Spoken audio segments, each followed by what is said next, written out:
అగ్ని ప్రమాదాల నివారణకు ప్రజల్లో విస్తృత అవగాహన కల్పించాల్సిన అవసరం ఉందని రాష్ట్ర న్యాయ మైనారిటీ సంక్షేమ శాఖ మంత్రి ఎన్ఎండి ఫారూక్ అన్నారు. నంద్యాల పట్టణం టెక్కే మార్కెట్ యార్డ్లోని అగ్నిమాపక శాఖ ఆధ్వర్యంలో ఏప్రిల్ 14 నుండి 20 వరకు నిర్వహిస్తున్న అగ్నిమాపక వారోత్సవాల్లో రాష్ట్ర న్యాయ మైనారిటీ సంక్షేమ శాఖ మంత్రి ఎన్ఎండి ఫారూక్, జిల్లా కలెక్టర్ జి రాజ్కుమారి ముఖ్య అతిథులుగా పాల్గొని అగ్నిమాపక దళ సిబ్బందిచే గౌరవ వందనం స్వీకరించారు.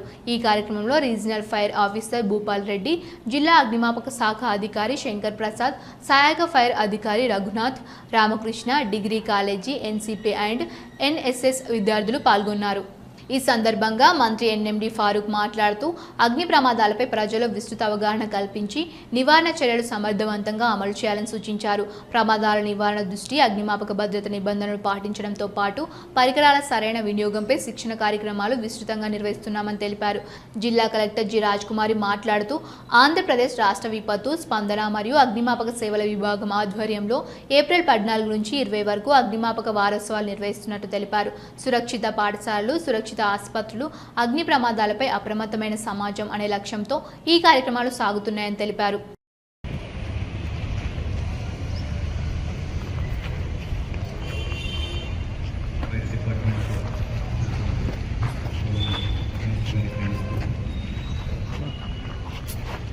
విధి నిర్వహణలో అసూలు బాసినటువంటి అమరవీరుల ప్రత్యర్థం వారి डोंगर Singh leading fireman Uttarakhand last year వీళ్ళకు సంతాప సూచకంగా ఈరోజు అందరం మనము 2 minutes మౌనం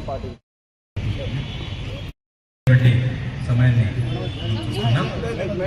అమరవీరుల స్తూపానికి పుష్పగుచ్చంతో మాన్యులు మంత్రివర్యులు పుష్పాంజలి ఘటిస్తున్నారు. చేసిన సేవను సంస్మరించు అదేవిధంగా విధి నిర్వహణలో బలీయమైన సేవ చేసి అమరులైనటువంటి అమరవీరుల కృషికి శ్రమకు ప్రతినిధిగా ఉన్నటువంటి స్తూపమని కలెక్టర్ మేడం గారు కూడా సెల్యూట్ చేసి పుష్పాంజలి ఘటిస్తున్నారు. ధన్యవాదాలు. అధికారి భూపాల్ రెడ్డి గారు, డిస్ట్రిక్ట్ ఫైర్ ఆఫీసర్ చేసిన సేవలు కొనియాడడం మన ఆచారం. शहीद उनके प्रदान के लिए सलामी देगा, सलाम है दो।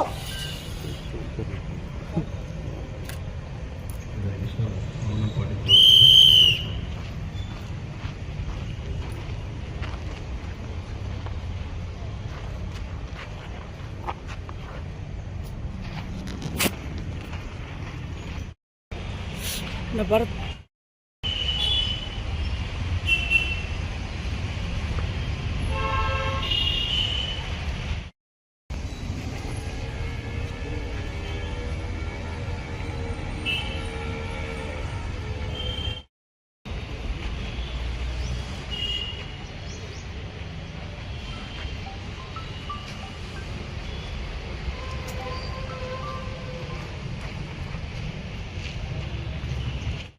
सर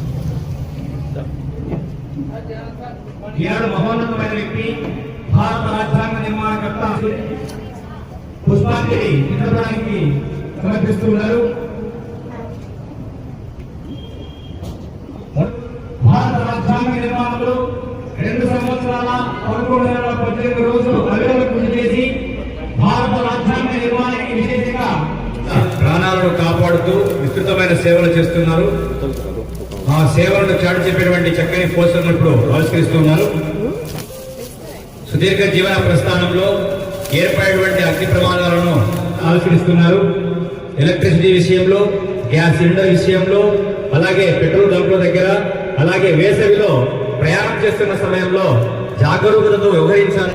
సిబ్బంది వారిని ప్రేరణాత్మకంగా మోటివేట్ చేస్తూ ఇప్పుడు అగ్నిమాపక పరికరాల ప్రదర్శనలను మంత్రి గారు ప్రారంభించవలసిందిగా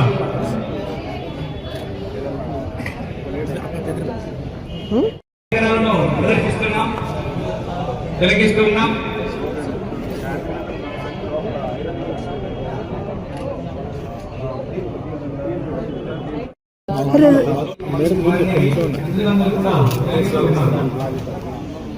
కార్యక్రమానికి ఆదేవారు ఇచ్చేసారు. మనకి కూడా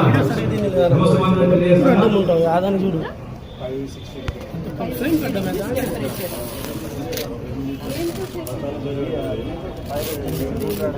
గృహ సంబంధంగా అలాగే వంటకు సంబంధించి నివారణను అందిపుచ్చుకోవాలి. కూడా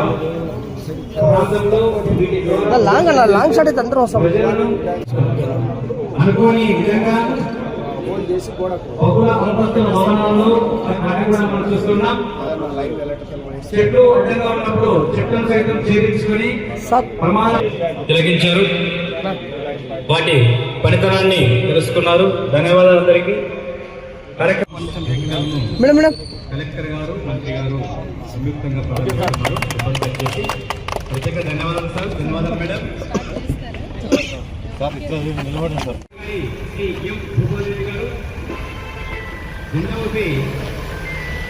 రెస్పాన్స్ వాహనాన్ని ప్రారంభించారు. గట్టిగా చప్పట్లతో వారికి ధన్యవాదాలు తెలియజేస్తున్నాం.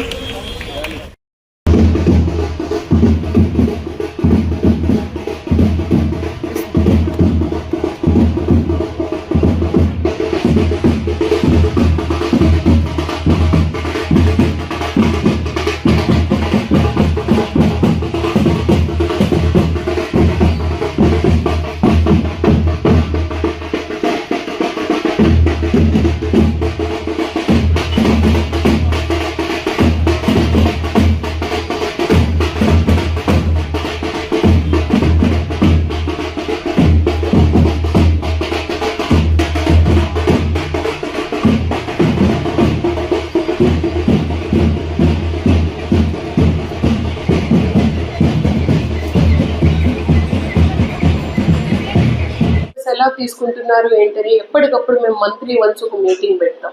అలాగే మన ఫైర్ డిపార్ట్మెంట్ ద్వారా కూడా అందరికీ మనం అవేర్నెస్ క్యాంప్స్ కండక్ట్ చేస్తూ ఉన్నాం. అందులో ఆ ఇండస్ట్రీస్, ఫ్యాక్టరీస్ టీమ్ వాళ్ళని కూడా ఎమర్జెన్సీకి ఏ విధంగా రెస్పాండ్ అవ్వాలి అన్నది నేర్పిస్తూ ఉన్నాం.